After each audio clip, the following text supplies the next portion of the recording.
파행 위기를 겨우 넘겨 김행 여가부 장관 후보자의 청문회가 열렸지만 청문회 내내 공방만 계속됐습니다. 자신의 회사 주식을 백지 신탁하지 않고 가족에게 맡겨놨다 찾아온 게 아니냐는 이른바 주식 파킹 의혹과 관련해서도 새로운 증빙 자료 제출 없이 위법이 아니란 주장만 되풀이하면서입니다. 유인촌 문체부 장관 후보자 청문회에선 자신이 과거 사과했던 취재진과의 충돌과 관련해 욕을 한 적은 없다는 주장이 나왔습니다. 윤석열 대통령이 모든 현장 경찰관에게 주겠다고 밝힌 저위험 검총과 관련해 경찰이 예산을 13억 넘게 받아가고도 한 종도 못 산 걸로 확인됐습니다. 성능 테스트에서 미달인 항목이 잇따르면서 저위험 권총 대신 살상용 권총을 사기로 했습니다.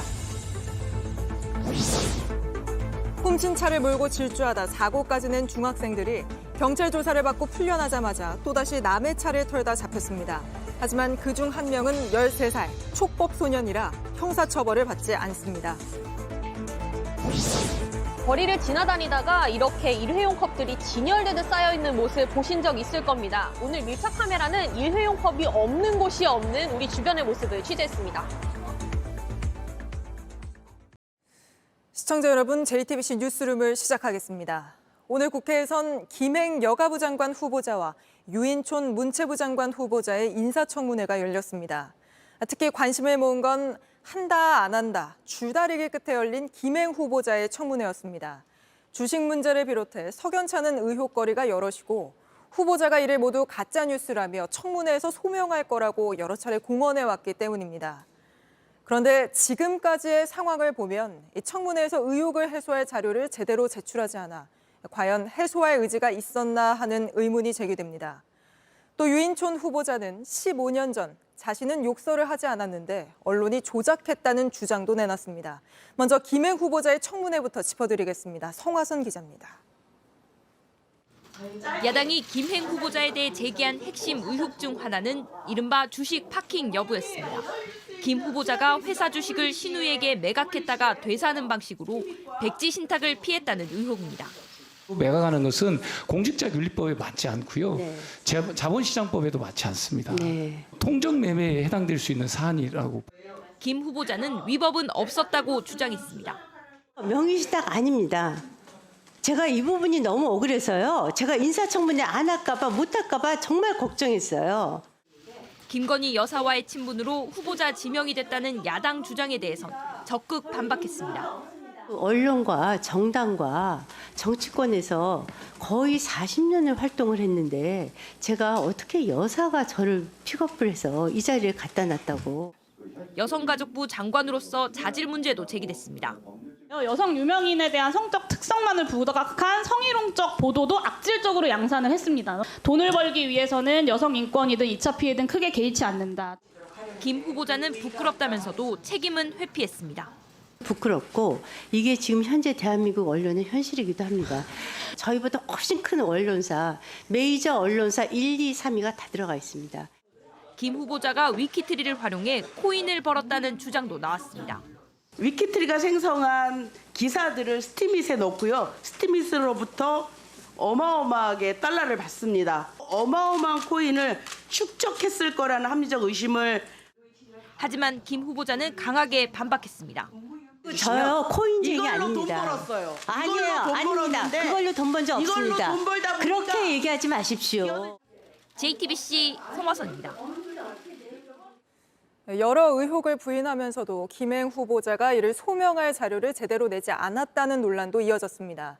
내달라고 요청한 원본 자료들을 내지 않다가 후보자 스스로 정리한 자료를 이렇게 패널에 부착하는 방식으로 공개해 종일 비판이 쏟아졌는데 이어서 하예빈 기자가 보도합니다. 의원들의 질문이 이어지자 김행 후보자가 갑자기 패널을 꺼내듭니다.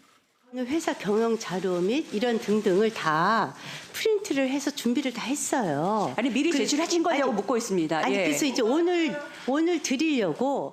국회의원들이 다 요구했던 자료예요. 근데 맞습니다. 이거를 제출을 안 하고 계시다가 오늘 들고 와서 피켓으로 보여주겠다고 하신 거예요, 지금. 네. 이 얼마나 국회를 무시하는 행태이십니까? 앞서 야당 의원들이 계속해서 김 후보자 딸과 배우자 재산과 회사 경영, 회계 관련 원본 서류를 제출하라고 요구한 뒤였습니다. 그동안 김 후보자는 개인정보를 이유로 가족들의 재산 관련 서류는 일절 공개하지 않았습니다. 야당 의원들은 김 후보자가 스스로 정리한 자료가 아닌 원본 자료를 제출하라고 요구했습니다. 여당 의원들은 김 후보자를 두둔했습니다. 그 내용이 자료 요구인지 인신공격인지 질의인지 알 수 없는 그런 내용들을 말씀을 하셨어요. 실랑이가 길어지자 위원장은 사전에 낸 자료가 아니라면 현장에서 프린트물 형태의 패널로 제출하는 건 안 된다고 경고했습니다. 제가 제출할 수 있는 것도 있고 없는 것도 있더라고요. 아니 하나도 오지 않았다고요. 네, 그래서 제가 제출할 수 있는 것은 제출하도록 하겠습니다. 그런데 아니 빨리 하시죠. 네. 인사청문회법상 장관 후보자는 청문위원들의 자료 제출 요청에 성실히 응해야 합니다. 하지만 김 후보자 측이 자료 제출에 소극적인 태도를 보이면서 관련 공방만 길어졌고 막상 후보자와 관련된 여러 의혹에 대한 해명은 제대로 이뤄지지 않았습니다. JTBC 하혜빈입니다. 그런가 하면 유인촌 문체부 장관 후보자의 청문회에선 과거 욕설 논란이 다시 소환됐습니다. 15년 전 이 논란으로 대국민 사과를 했던 유 후보자는 이번엔 욕을 한 적은 없다. 그때 언론에서 조작한 것이라고 적극 반박했습니다. 유 후보자의 청문회는 최윤경 기자가 보도합니다. 야당은 유인촌 문체부 장관 후보자의 과거 막말 논란을 재소환하며 공세를 시작했습니다. 카메라분들 오늘 장관님께 후보자님께 허락 맡으셨습니까? 찍지 마. 찍지 마. 숨기나 뽀치가 정말. 장관이었던 2008년 유 후보자는 취재진과 충돌한 뒤 대국민 사과를 한 바 있습니다. 15년 만에 다시 장관 후보자로 지명된 유 후보자는 욕을 한 적은 없다며 적극 반박하고 나섰습니다. 감정 표현은 좀 과하게 했습니다만 그 뒤에 뭐 XX 이렇게 붙여놓고 이거는 다 허위이고 조작입니다. 욕을 한 적은 없습니다. 과거 문학의 블랙리스트에 관여했다는 의혹에도 블랙리스트라는 말 자체가 없었다고 부인했습니다.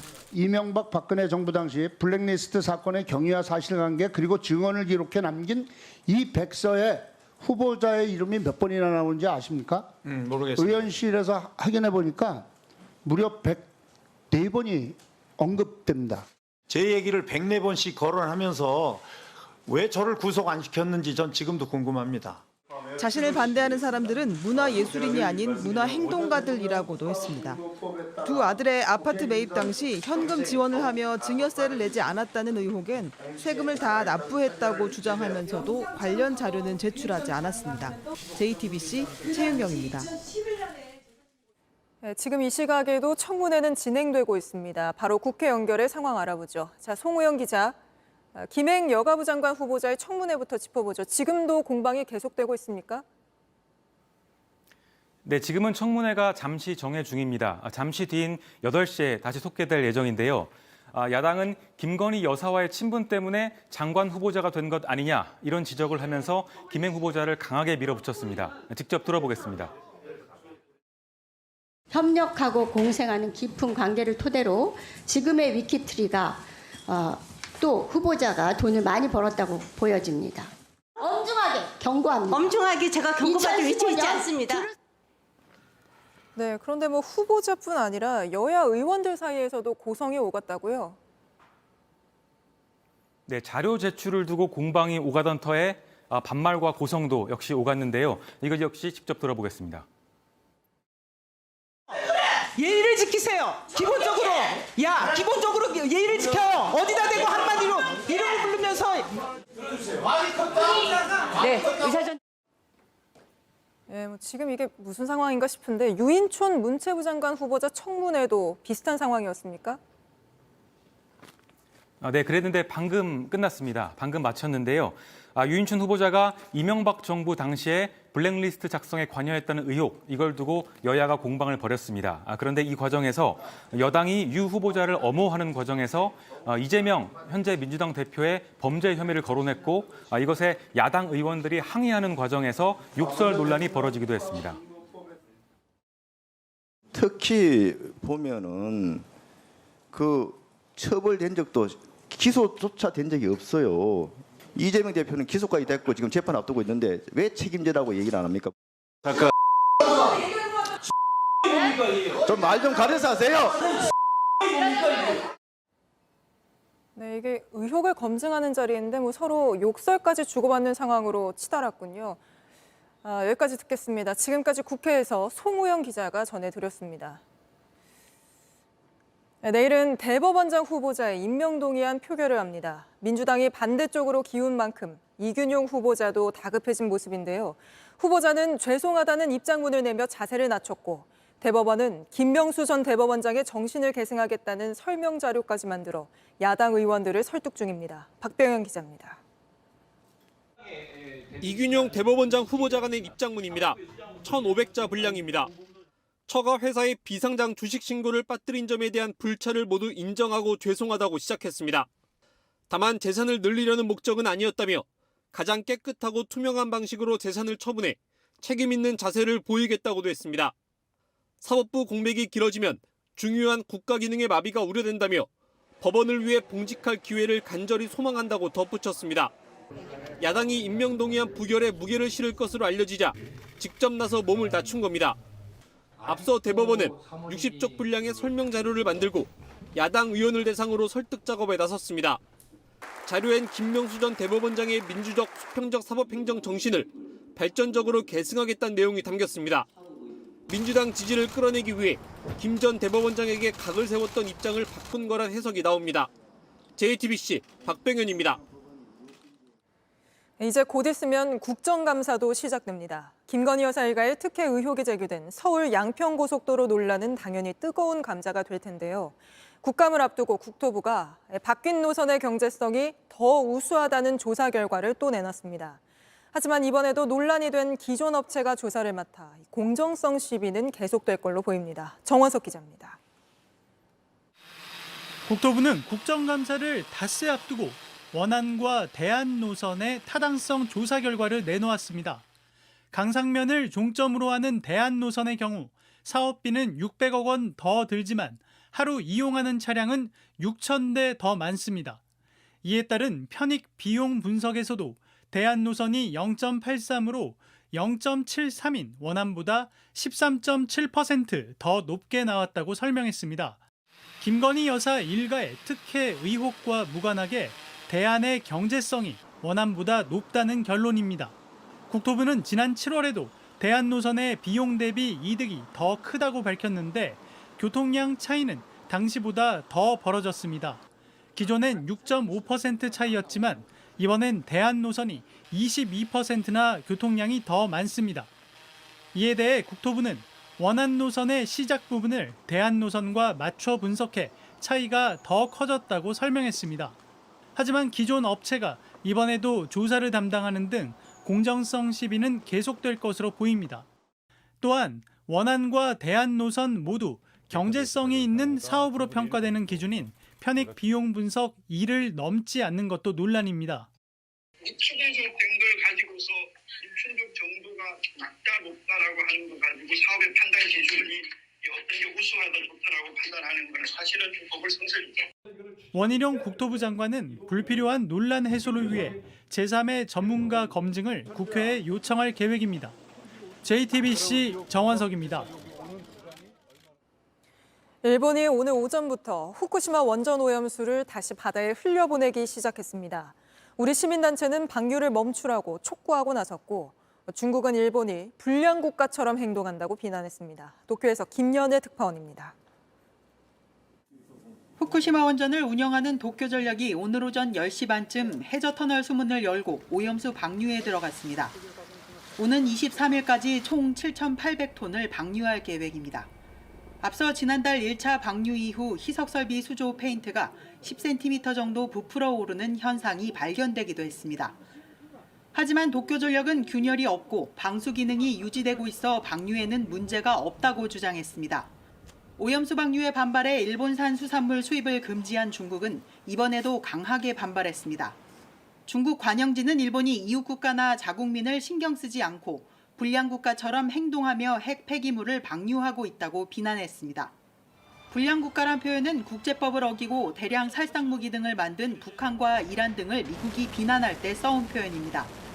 반면 일본은 오염수가 안전하다며 중국이 수산물 수입 규제를 철폐해야 한다고 주장했습니다. 도쿄에서 JTBC 김현예입니다. 다음은 저희가 단독 취재한 소식입니다. 흉악 범죄가 잇따르자 정부가 저위험 권총을 늘리겠다고 대책 내놨습니다. 모든 현장 경찰들이 하나씩 차게 하겠다는 겁니다. 저위험 권총은 기존 권총에 비해 위력이 10분의 1 수준이고 플라스틱 탄환을 써서 살상력도 떨어집니다. 흉악범 제압할 때 더 과감하게 사용하면서 강력 대응하겠다는 취지입니다. 경찰은 이미 지난해 저위험 권총 사겠다며 예산 13억 5천만 원을 받아냈습니다. 그런데 JTBC 취재 결과 경찰은 이 돈으로 정작 저위험 권총은 하나도 못 사고 기존에 쓰던 살상용 권총만 더 사기로 했습니다. 저위험 권총이 아직 안전성 검사가 끝나지 않아서 현장에서 쓸 수 없는 상황이기 때문입니다. 그런데도 저위험총 예산 필요하다며 올해 86억 원을 또 요청했습니다. 박지영 기자가 취재했습니다. 경찰이 쓰는 389경 권총입니다. 인체 조직과 비슷한 젤라틴 블럭에 쏘면 끝까지 들어갑니다. 위력은 확실하지만 살상력이 너무 커 현장에서 쓰기 어렵습니다. 경찰이 새로 도입하겠다는 저위험 권총을 쏴봤습니다. 389경의 10분의 1 정도인 5cm만 뚫고 들어갑니다. 경찰은 지난해 이 권총을 쓰면 현장 활용도가 높아질 거라면서 예산 13억 5천만 원을 받아갔습니다. 그런데 한정도 못 샀습니다. 올해 실시한 성능 테스트 15개 항목 가운데 4개가 미달로 나왔기 때문입니다. 특히 권총을 1.5m 높이에서 떨어뜨렸을 때 총탄에 공이 자국이 남는 문제가 발견됐습니다. 방아쇠를 당기지 않았는데도 충격을 받아 공이가 총탄을 때렸다는 겁니다. 떨어뜨려서 실제 주변에 있던 분들이 피해를 볼 수 있는 수준인 것 같아요. 개선을 해야 되고요. 어떤 기준을 넘으면 실제로 쓸 수 있는지 정하는 시험 규격도 이제 만들고 있습니다. 돈이 있어도 살 수가 없는 상황입니다. 경찰은 대신 389경 권총 1,400여 정을 사겠다고 했습니다. 저위험 권총을 구입하겠다는 예산으로 과거에 구입했던 살상력이 높은 389경 권총을 다시 또 구입한다고 하고 있거든요. 이것은 당초 예산 편성 지침에 심히 위배된다 이렇게 생각을 합니다. 경찰 관계자는 현장 인력에 비해 총기가 많이 부족하다면서 엉뚱한 곳에 예산을 쓰는 건 아니라고 해명했습니다. 경찰은 내년엔 반드시 저위험 권총을 사겠다면서 예산 86억 원을 요청했습니다. 하지만 실제 도입까지는 안전성 테스트뿐 아니라 시범 운영 등 적지 않은 절차가 남아 있습니다. JTBC 박지영입니다. 지난해 한 고등학생이 스스로 세상을 등지는 일이 있었는데 경찰 수사 결과 다른 학생들의 집단 괴롭힘이 있었다는 사실이 밝혀졌습니다. 그런데도 당시 학교와 교육청은 학교 폭력이 아니었다며 사건을 축소하려 했던 정황이 드러나 경찰이 수사에 들어갔습니다. 정인아 기자가 취재했습니다. 서울의 한 고등학교입니다. 경찰이 오늘 이 학교 학폭 담당 교사를 압수수색했습니다. 교육지원청에서 학폭 업무를 맡고 있는 장학사의 휴대전화도 확보했습니다. 경찰은 지난해 11월 이 학교에 다니던 한 학생이 숨진 채 발견된 것과 관련해 학교와 교육지원청이 학폭 정황을 무마하려 한 의혹을 들여다보고 있습니다. 당시 숨진 학생의 학부모는 학교에 학교폭력위원회를 열어달라고 요구했습니다.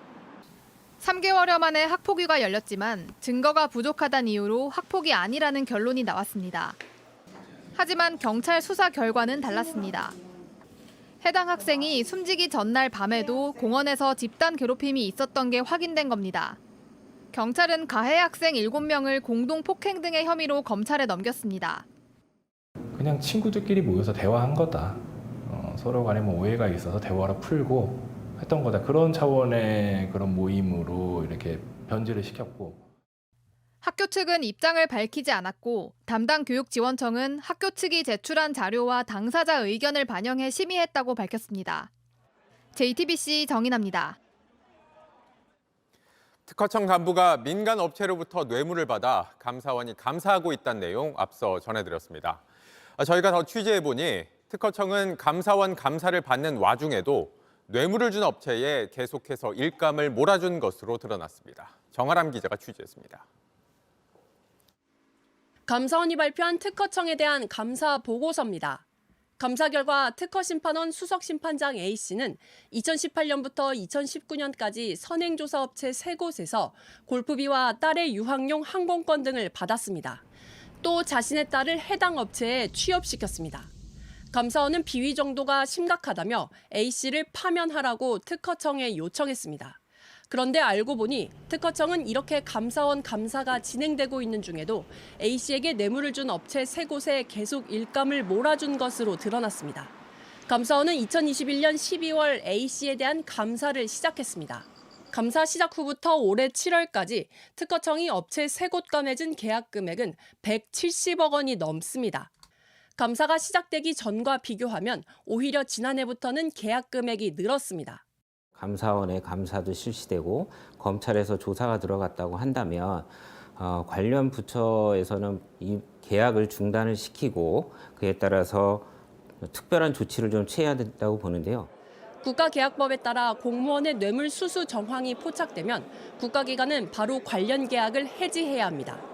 국가계약법 규정과 기존 판례를 비추어 봤을 때 해당 관청이 비위 사실을 인지하고도 그러한 조치를 취하지 않았다면 이는 국가계약법 위반 소지가 있습니다. 이에 대해 특허청은 감사원 최종 보고서를 받기 전까지 혐의 사실 등을 확인할 수 없어 업체와 계약을 유지했다며 앞으로 계약을 해지하고 더는 입찰을 못하게 조치할 것이라고 해명했습니다. JTBC 정아람입니다.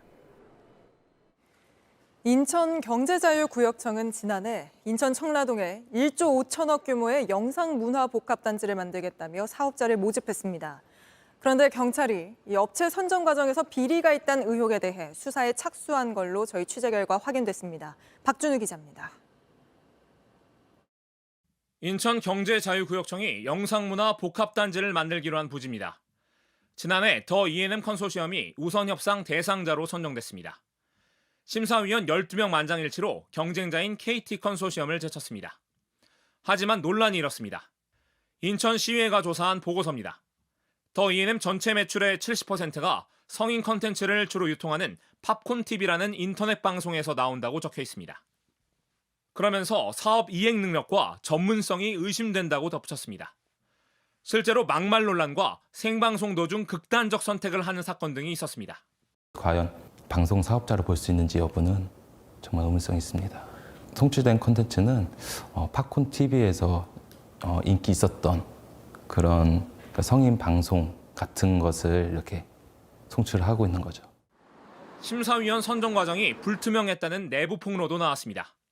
심사위원은 예비 330여 명 가운데 최종 12명의 3배수인 36명까지 추렸는데 실무부서 책임자가 이 과정에서 완전히 배제됐다는 겁니다. 또 36명까지 어떻게 추려졌는지는 저도 정확하게는 아직까지 모르는 상태입니다. 외장 하드에 저장이 됐고 그 외장 하드가 고장이 났다는 얘기를 들었습니다. 인천경제청은 심사위원 예비자 명단 원본이 삭제됐다는 점은 인정했습니다. 다만 심사위원 선정은 내부 추천을 받아 공정하게 진행했다고 해명했습니다. 수사에 착수한 경찰도 과정이 석연치 않다고 보고 조만간 관련자들을 불러 조사하기로 했습니다. JTBC 박준우입니다. 공공기관이나 공기업 입사하려고 한국사 능력 검정시험 준비하는 수험생들 많죠. 매년 50만 명이나 시험을 치는데 한 강사가 자신이 출제위원이었다고 속여 강의도 하고 책도 팔았습니다. 그런데 이런 거 잡아내야 할 출제기관 국사편찬위원회는 이 사실을 까맣게 모르고 있었습니다. 김지성 기자가 취재했습니다. 한국사 강사 홍모 씨의 인터넷 강의 영상입니다. 우리 모두에게 꿈의 직장이죠, 정말. 공기업, 그렇죠? 연봉도 많고 그리고 정년이 보장되고 이 공기업 시험을 치는데 한국사가 거의 필수죠. 출제위원 경력을 내세우며 자신이 쓴 책을 홍보합니다. 한국사 능력검정시험 출제위원을 했었고요. 한국사 능력검정시험 교재를 제가 썼습니다. 홍보도 한 번에 그치지 않습니다. 출제위원 출신의 2명의 저자 심혈을 기울여서 만든 책이 바로 여러분들에게 소개하는. 그런데 홍 씨의 출제위원 경력은 가짜였습니다. 출제기관인 국사편찬위원회는 홍 씨가 경력을 꾸며 강의하고 책을 판 사실을 알지 못했습니다. 취재가 시작돼서야 홍 씨가 출제 업무에 참여한 이력이 없다고 밝혔습니다. 국사편찬위원회는 출제위원들로부터 보안 서약서를 받고 출제 경력을 외부에 밝히지 못하도록 모니터링을 하는데 경력을 꾸며 영리 활동을 한 홍 씨를 잡아내지 못한 겁니다. 그 사이 홍 씨가 쓴 책은 수험생들에게 버젓이 팔렸습니다. 한국사 능력 검정 시험은 공무원이나 공기업 시험에 중요하게 반영돼 매년 50만 명 넘는 수험생들이 응시합니다. 허위 광고고요. 수험생들 입장에서 보면 사기를 당한 겁니다. 국사편찬위원회는 뒤늦게 적절한 대응책을 준비하겠다고 했습니다. 홍 씨나 홍 씨가 몸담았던 사교육 업체는 연락이 닿지 않았습니다. JTBC 김지성입니다. 중국에선 명절 연휴에 맞춰 나오는 애국주의 영화는 늘 흥행에 성공하곤 했는데 이젠 중국도 분위기가 좀 달라졌다는 말이 나옵니다. 패왕별이의 천카이거 감독이 6.25 전쟁을 중국 시각에서 바라본 애국주의 영화를 내놨지만 성적이 참담합니다. 베이징에서 박성훈 특파원이 전해왔습니다. 최장 열흘간의 국경절 연휴를 맞아 베이징 극장가는 관람객들로 넘쳐납니다. 때맞춰 중국 전역에선 6.25 전쟁을 미화한 이른바 항미 원조 영화가 개봉했습니다. 4万 7,500万人痛诉美国的武装侵略已经站起来了。 영화는 마오쩌둥 주석이 참전을 결정하는 것부터 평안남도 송골봉 전투에서 중국군이 유엔군에 패하는 과정을 그렸습니다. 패왕별이로 유명한 천카이거 감독이 연출했고 장쯔이, 탕고창 등 유명 배우들이 총 출동했습니다. 제작비만 우리 돈 1,000억 원이 넘게 든 블록버스터지만 관객몰이에 실패하고 있습니다. 개봉 첫날 수익은 50억 원에 불과했고 상영 일주일간의 수익은 2년 전 영화 장진호의 15% 수준에 그쳤습니다. 비슷한 소재를 다룬 장진호가 흥행 대박을 터뜨린 것과 비교하면 이례적입니다. 미국에 맞서 본토를 지켰다는 지나친 애국주의가 반복되다 보니 중국 관객들도 등을 돌렸기 때문이라는 평가가 나옵니다. 首先老庄看完这部影片感觉很累，甚至有些无聊，因为这个战争场面确实很猛很长，但同质化太严重。 중국 영화 평론가들 역시 등장인물들이 구호를 외치는 느낌이라며 정치적 의도로 흥행할 수 없다고 지적했습니다. 베이징에서 JTBC 박성훈입니다.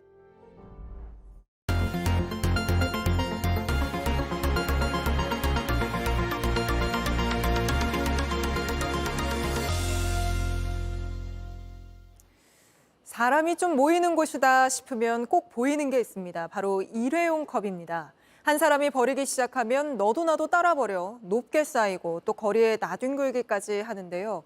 일회용 컵으로 뒤덮인 거리를 밀착카메라 이희령 기자가 보여드립니다.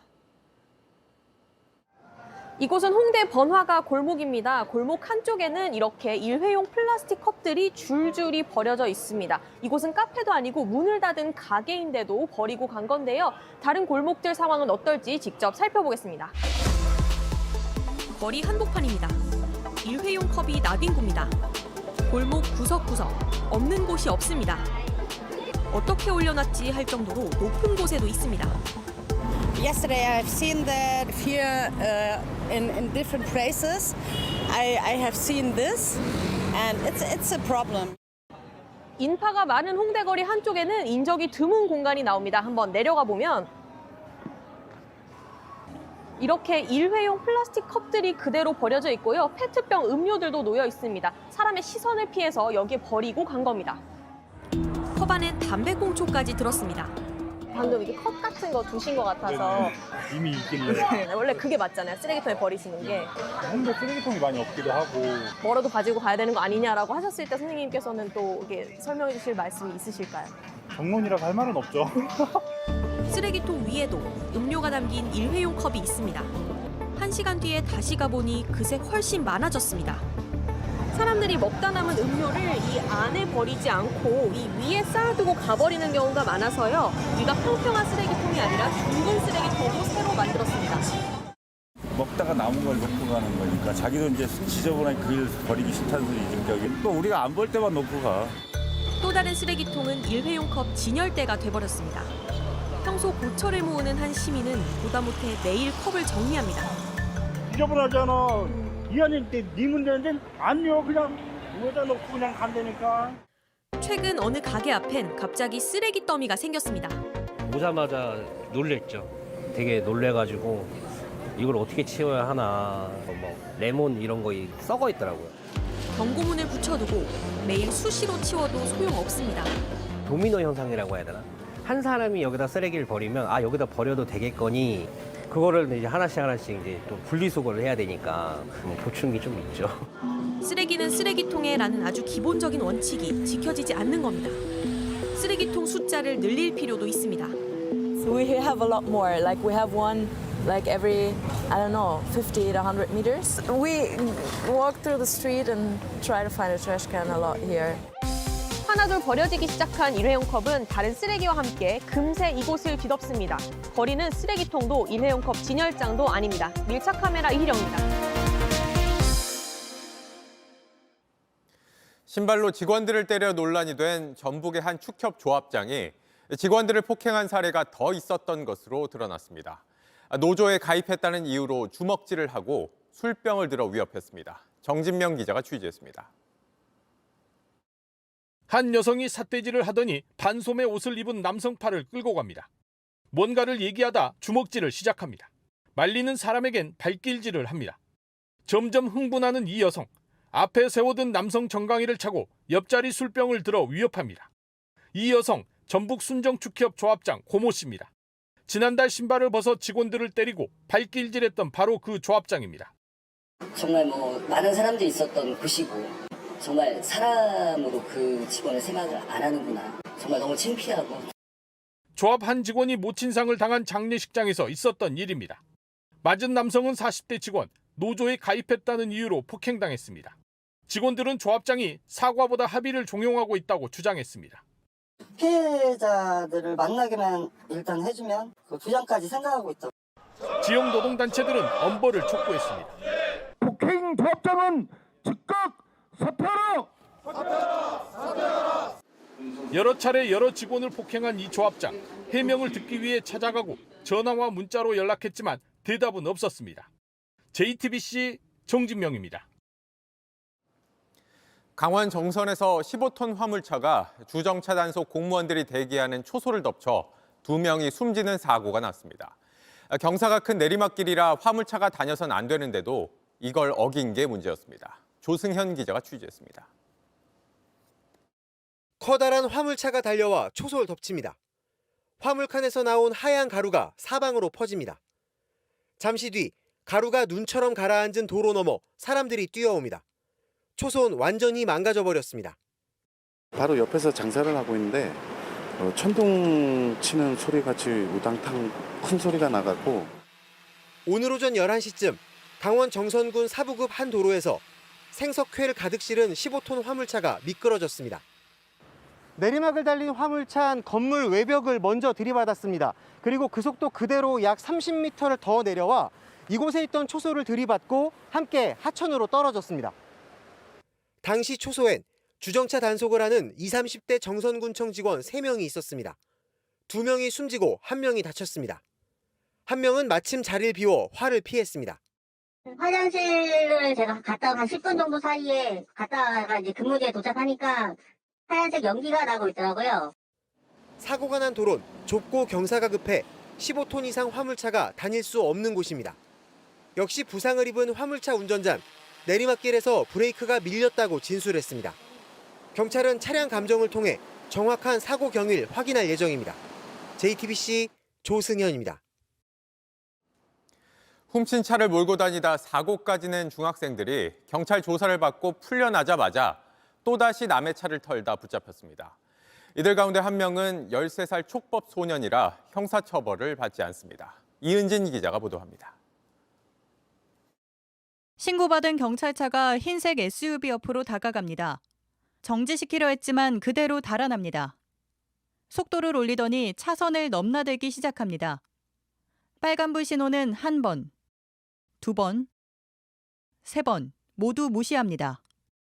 속도는 시속 100km를 훌쩍 넘었습니다. 인도를 넘는 SUV, 연락받은 다른 경찰차가 따라붙어 함께 쫓습니다.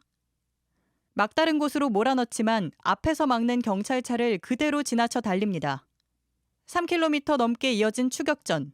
속도를 못 이긴 SUV가 철조망을 들이받은 뒤에야 멈췄습니다. 그런데 운전자와 동승자를 잡고 보니 둘 다 10대 중학생이었습니다. 사이드미러가 이렇게 펴져 있는 게 있거든요. 그런 경우는 차 문이 열려 있거든요. 그런 것만 이제 주로 타겟을 잡아가지고. 제주 한 아파트 주차장에서 문 열린 차를 몰고 나왔고 8시간 넘게 돌아다녔습니다. 경찰은 조사를 마친 뒤 부모에게 인계했습니다. 그런데 이 아이들 다음 날 밤 다시 만나 또 차량을 털었습니다. 지나가시는 극장분한테 적발된 거라고 했는데 일반적으로 애들은 뭐 호기심이라든지 뭐 부모님 필요해서 뭐 그러죠. 간 큰 운전자는 13살 촉법 소년, 형사처벌을 받지 않습니다. 옆자리 탄 14살 소년은 특수절도 미수로 입건됐습니다.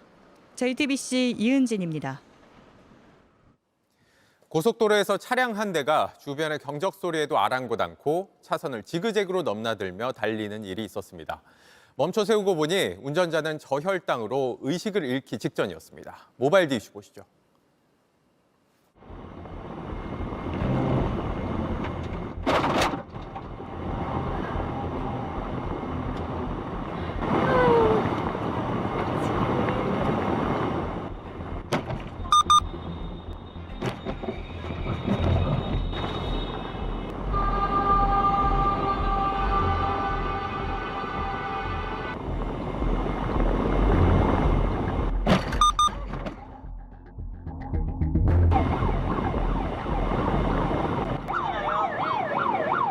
브레이크가 안 됐어요?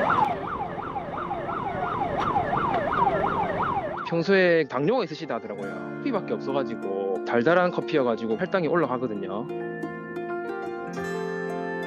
우회전 하면서 기억이 없었어요. 그러면서 이제 고속도로를 타게 천사가 온 것 같았어요, 진짜. 저한테 그때 그 순간에.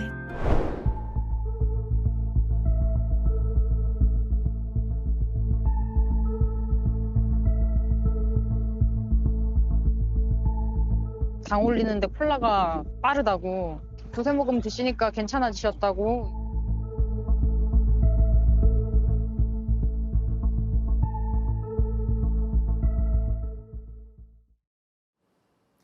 조금 전 발표된 올해 노벨 문학상은 노르웨이 극작가 욘 포세에게 돌아갔습니다. 포세는 북유럽권에서 널리 알려진 거장으로 1983년 소설가로 데뷔했고 희곡 분야에서도 두각을 나타냈습니다. 포세의 희곡들은 전 세계 무대에서 900회 이상 무대에 올라 현대 연극의 최전선을 이끌고 있다는 평가를 받았습니다. 영화 영웅 본색의 주인공 홍콩 배우 저우른파 주윤발이 14년 만에 한국을 찾았습니다. 홍콩 민주화에 적극적으로 목소리를 내왔던 주윤발은 한국 영화의 자유로움이 부럽다고 말했습니다. 정수아 기자입니다. 14년 만이지만 마치 어제 만난 듯한 친근함을 보여준 주윤발. 김치. 오늘은 한국식 보라트로 어색한 분위기를 녹였습니다. 몇 달 전 홍콩에선 주윤발이 숨졌다는 가짜뉴스가 돌았는데 그 역시 농담으로 받아넘겼습니다. 唔係唔舒服啊，全我死咗添。呢啲係每一日嘅新聞嚟嘅，你明嘛？咁所以你唔使理佢嘅。 배우 생활 50년, 한때는 청춘의 아이콘이었습니다. 發誓以後都唔會俾人用槍指住我頭。 코트 자라가 휘날린 쌍권총 액션은 누구나 아는 명장면이 됐고 영화 와호장룡은 무예가 얼마나 아름다울 수 있는지 보여줬습니다. 即係如果你有冇咗電影，你點會有個周潤發啫？即係咁樣。 영원한 형님으로 불리는 건 영화 밖에서도 한결같은 영웅 본색 덕분입니다. 중국 테난먼 민주화 시위와 홍콩 우산혁명 당시의 시위대를 지지했고 전 재산 8천억 원을 기부하겠다고 약속하기도 했습니다. 咁反正算啦，我嚟嘅時候我乜都冇咁啊！你嘅世界，我死嘅時候咩都帶唔走，呢啲嘢都唔係我嘅身外物，有邊啲人要需要嘅咪攞去咯。 한국 영화의 자유로움이 부럽다는 67의 주윤발은 이번엔 자폐증 아들을 둔 아빠 역할로 5년 만에 관객들을 만납니다. JTBC 정수아입니다.